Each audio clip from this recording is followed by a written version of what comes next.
Good evening, everybody. My name is Tom Lawton. I am a designer inventor. I'm not local, as I'm sure you've picked up already from my accent. I never really intended to be a designer or inventor. It was a calling. I never had any choice in the matter. It was like one of those things that I've always had so many ideas that what else was I going to become? For a moment, I flirted with the idea of working in advertising, and then I realized that making things was what I loved, and I'd loved it since I was a kid. My father was an aerospace engineer, so I guess I had an insight into a very technical world. But to be honest, his work kind of put me off design because it was so complicated, and the mathematics bar was way up there. I love simple ideas, and I love turning them into reality, and that's what I do. So I'm not local. I'm kind of out of my comfort zone being even in a big city like Chicago. I'm from the countryside. I'm from a little place called Wiltshire in England, and this is a panoramic selfie actually I took with one of my inventions. It's a thing called a bubble pod. It's like a clockwork turntable that you put your phone in, you wind it up, and it goes through 360 in 40 seconds and creates professional grade 360, so enough time to run and climb over the bridge while the thing's taking and come back.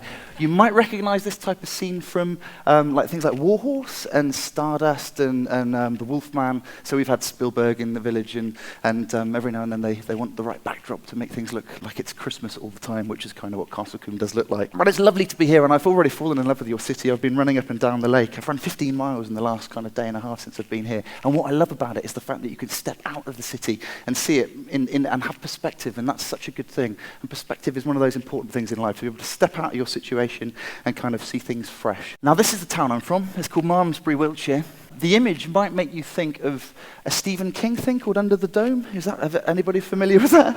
I don't know the premise of the show, but I imagine it's a little bit like the Truman Show.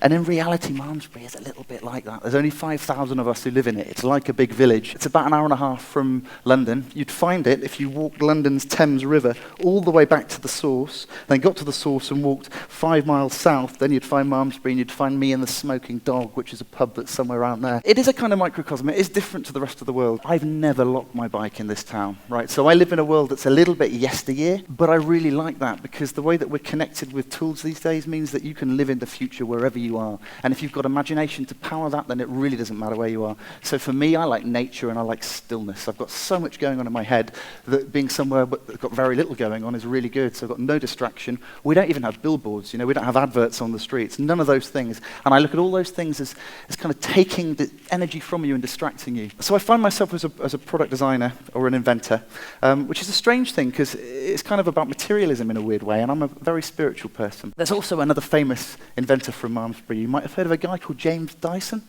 He's been reasonably successful, so he's punching above his weight for our town.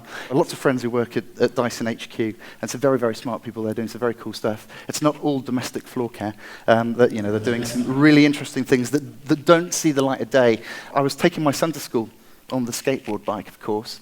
Dyson was coming the other way in his hermetically sealed, air-conditioned Rolls Royce. And me and Barney, this is my 7-year-old son here, we kind of waved and thought, I don't want that life. What motivates me in this world is creative freedom and the ability to keep doing what I do, and that's what keeps my enthusiasm. You've got to be prepared to go against the grain in life. Barney's school, there's 300 kids. That means 300 parents every day take their children to school. There are 2 other parents who cycle their children, and they have kind of regular bike things. Now, on Barney's first week at school, I was walking him to school, and I walked him back again, and it took 40 minutes there and 40 minutes back, and I had to do that twice a day. So you can imagine that's a lot of time taken up on the school run. And I was determined not to just do what everybody else did, which was get in the car and become part of what I would call the congestion run. So all the cars are there, and the kids kind of, they limply walk into school. Now, when Barney arrives at school, the teachers say to him, "What breakfast do you give your son?" Because he is so invigorated. Well, of course he is, because he rides up front with me. And we've been doing that for like 3 years now. There's only one problem, and that's the only person who's getting fit is me. So Barney's big. He's at the cusp of not being able to use it, which is sad, because you can imagine the conversations that we have as we're going along and we're driving, and our heads are next to each other, and it's a wonderful thing. But the skateboard bike is going. However, I'm training his little brother. So this is Rufus Mars. One day, I swear to you, you'll be on Sunset Boulevard and you're going to see the name Rufus Mars in lights. I don't know why or what. It might be just infamous for something crazy. I'm not sure. I live for my children, right? So I'm the richest man in the world. I'm richer than Mr. Dyson. Of course, he's got a family and they're wonderful and he loves them. But that's what makes me rich, is my kids, and I live a simple life. I don't live surrounded by a design scene of any sort. I'm an ideas-led person, and I don't think that ideas have to come from, well, they don't. They simply don't come from kind of academic industrial design training. Ideas belong to anybody, and they're such a democratic thing that we're all in reach of them. About 1996, I'll be 20 years old. I'd started to do a degree in product design. I didn't really know what product design was. Apple hadn't kind of made their great wave into it and brought everybody in the mainstream up to scratch with what it was about. It was a discovery for me. But as part of that degree, I had the chance to work in industry. And I didn't really want to go into London. It was very competitive.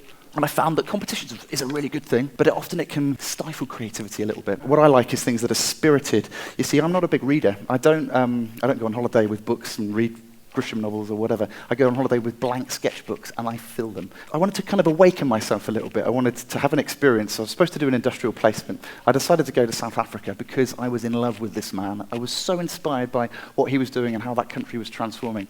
So as soon as Mandela went into power, I was there for a year in the Rainbow Nation, and my goodness, was it an amazing place to be. Of course, to satisfy my degree, I had to have some industrial experience that was relevant to design, and I ended up working in high-end virtual reality applications. This is 18 years ago. You build things in VR sets, and whether it be for CGI or whether it be for architects. But the company who I worked for back in Cape Town at that time had the most amazing state-of-the-art silicon graphics setup. It was all Unix-based, and we were building cities for architects, 6 square miles of urban development, and I was the guy on the computer. And so my exposure to virtual reality tools in 1996 was incredible. I used an Onyx Reality Engine 2. It was a kind of £250,000 computer the size of a dishwasher. And so, to me, the last 20 years have just kind of been catching up with where that was, to be honest.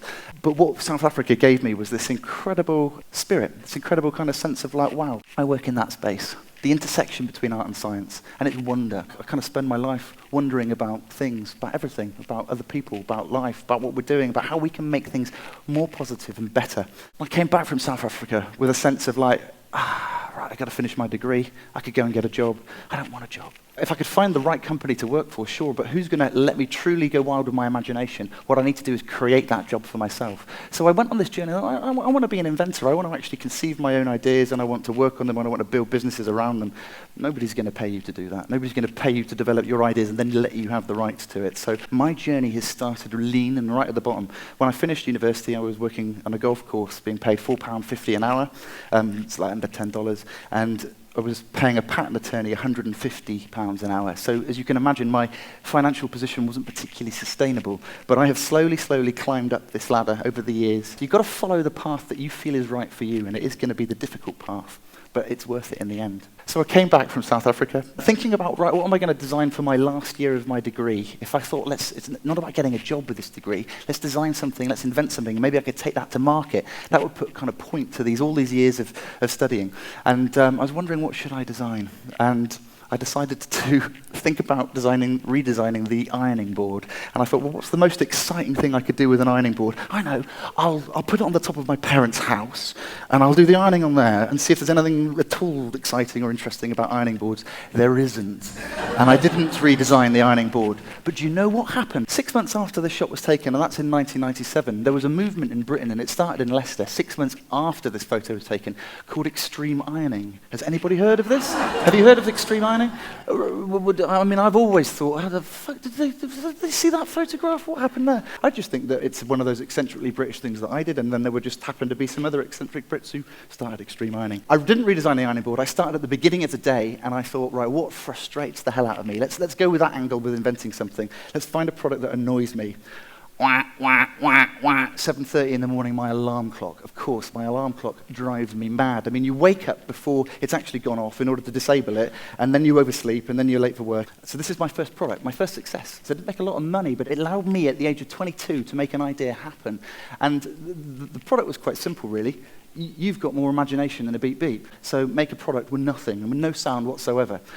And then you record whatever you want to do in it. It doesn't sound very exciting today because it's, 2014, and of course our phones can just do all this stuff. But this was in 1997. Maybe we had answer phones that had a digital state recorder in it, I don't know. But this was successful. I sold 250,000 of these at age 22, 23, before Kickstarters and all that kind of stuff. I mean, there wasn't even the internet to be able to go and research where I could find potential partners from. These guys loved it.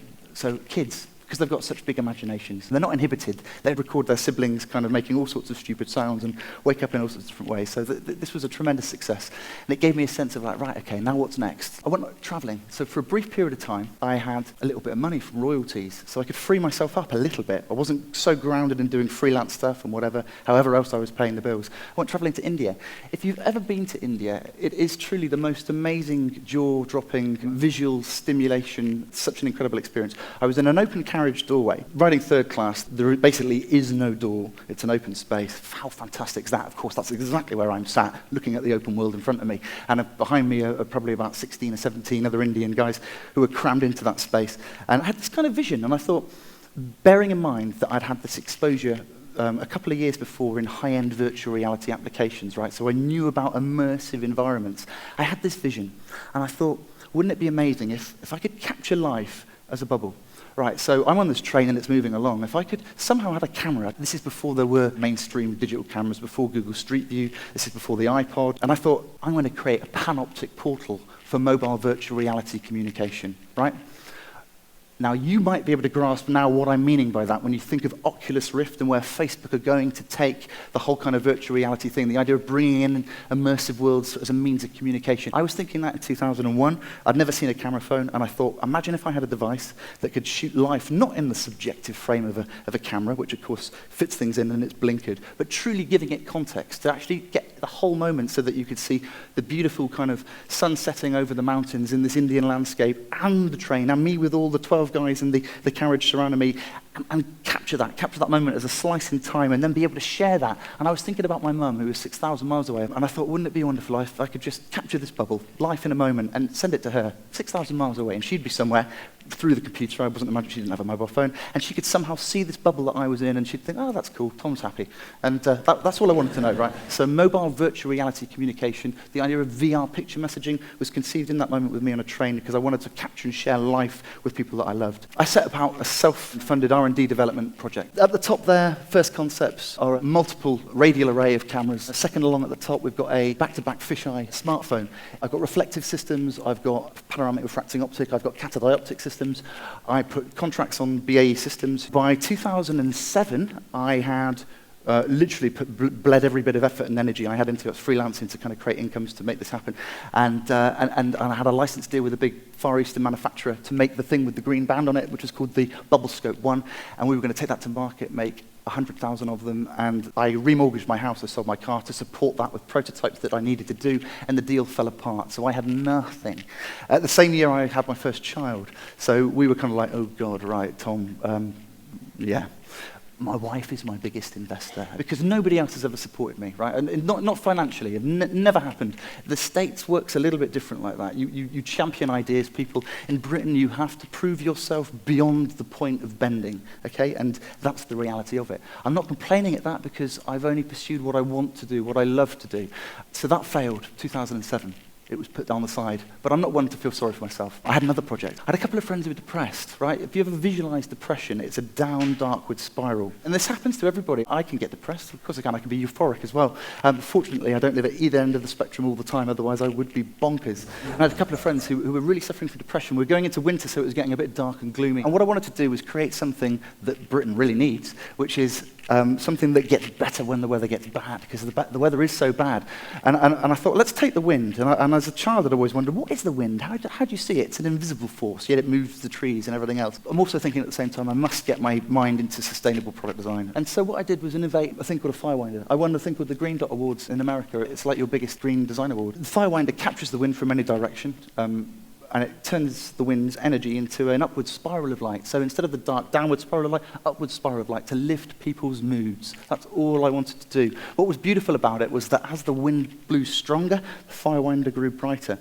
And it kind of rippled and pulsed and created mesmerizing effects. It used to turn anti-clockwise, and then I found myself in Java, on honeymoon actually, so we kind of got married after the kids or whatever. Radical. So I was in Java, and I was talking about it with this Buddhist teacher, and he said, does it turn clockwise or anti-clockwise? I said, oh, it turns anti-clockwise. He said, oh no, it must turn clockwise. And I said, well, why is that? Well, it would evoke the good spirits, like a prayer wheel does. So I re-engineered it to go the other way.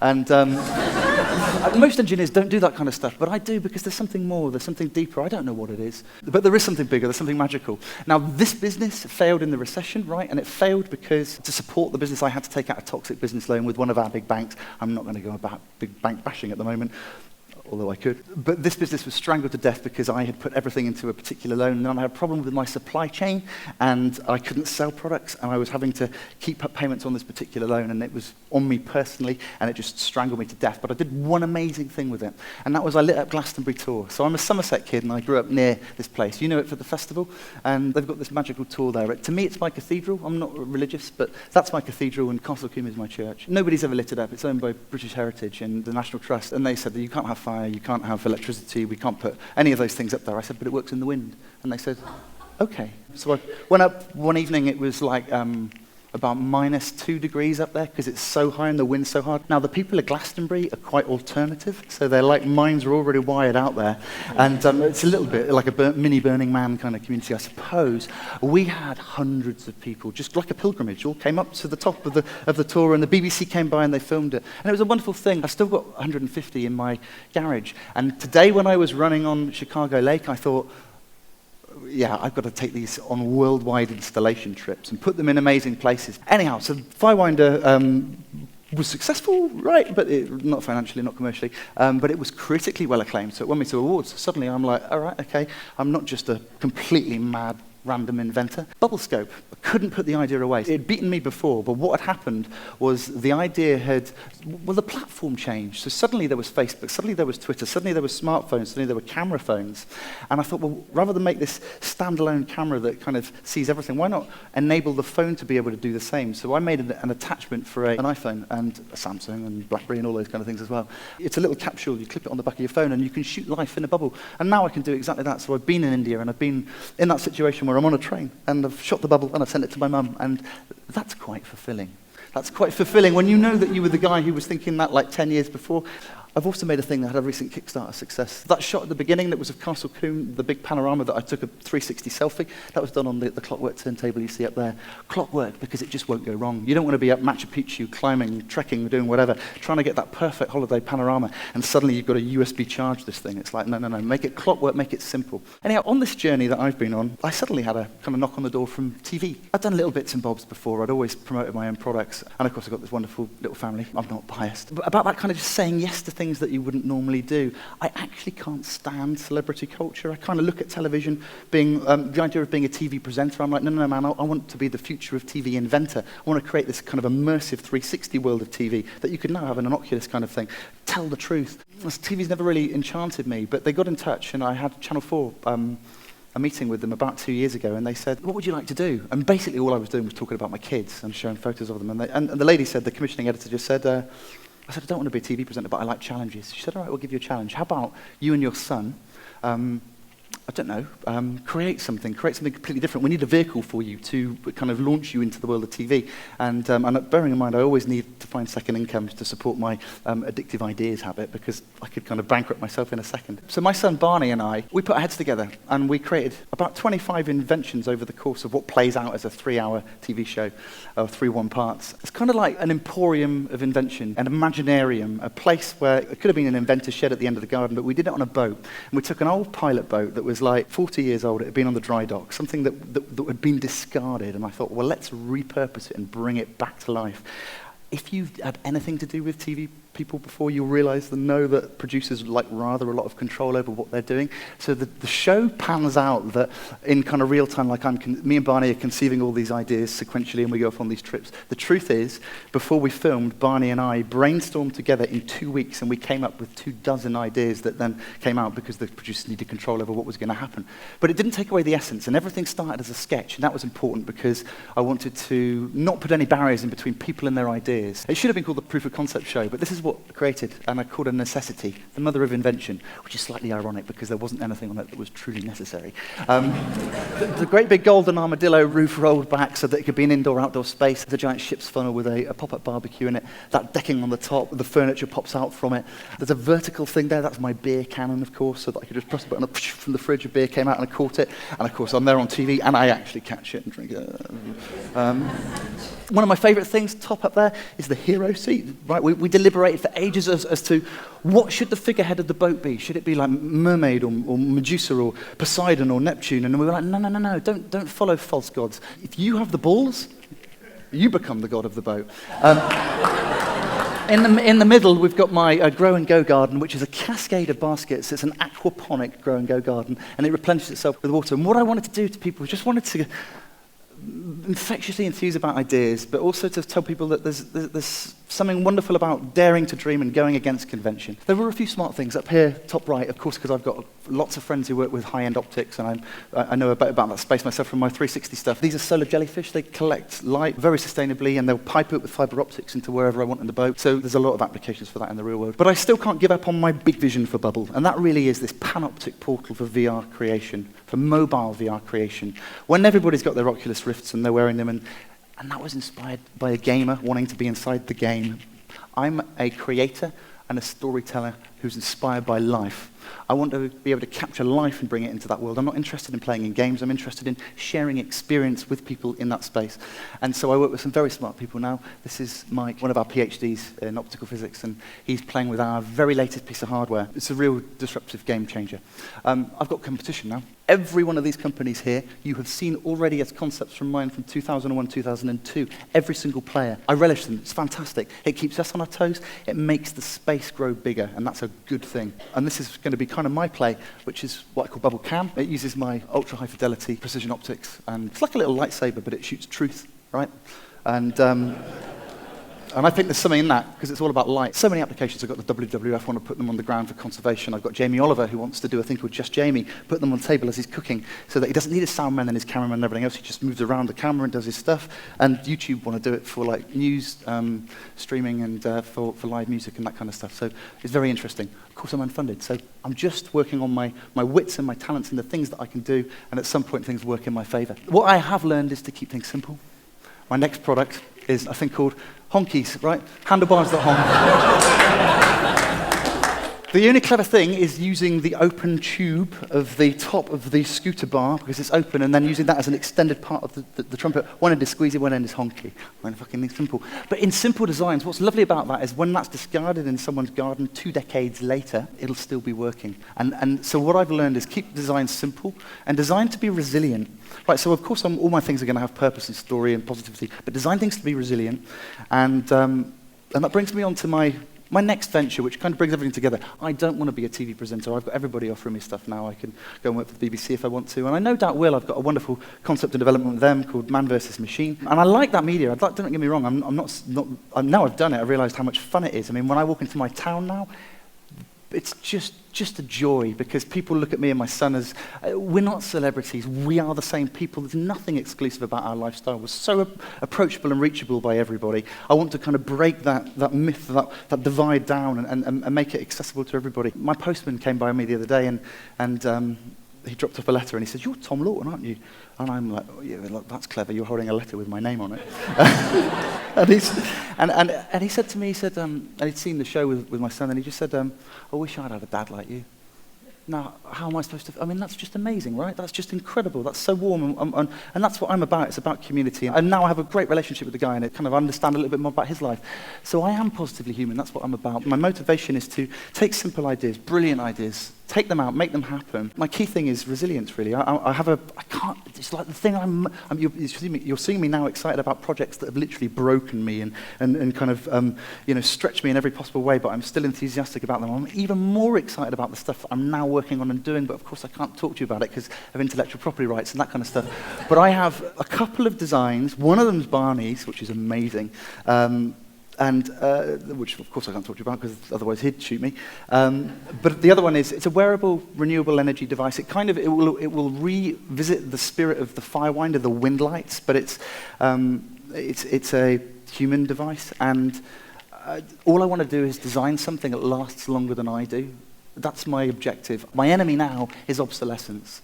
It's funny, the guy a couple of talks ago was talking about the iPhone 6. Will you be there in 200 years giving someone an iPhone 6? Of course you fucking won't. They've designed it already to be obsolete because they know what the iPhone 7 is and they're going to just launch it out. We are in such a disposable, sad situation. I got my passion for inventing from my father, who would fix the toys that I had broken, right? And so, because you didn't just throw things away, if you'd have no toy, you had to mend it.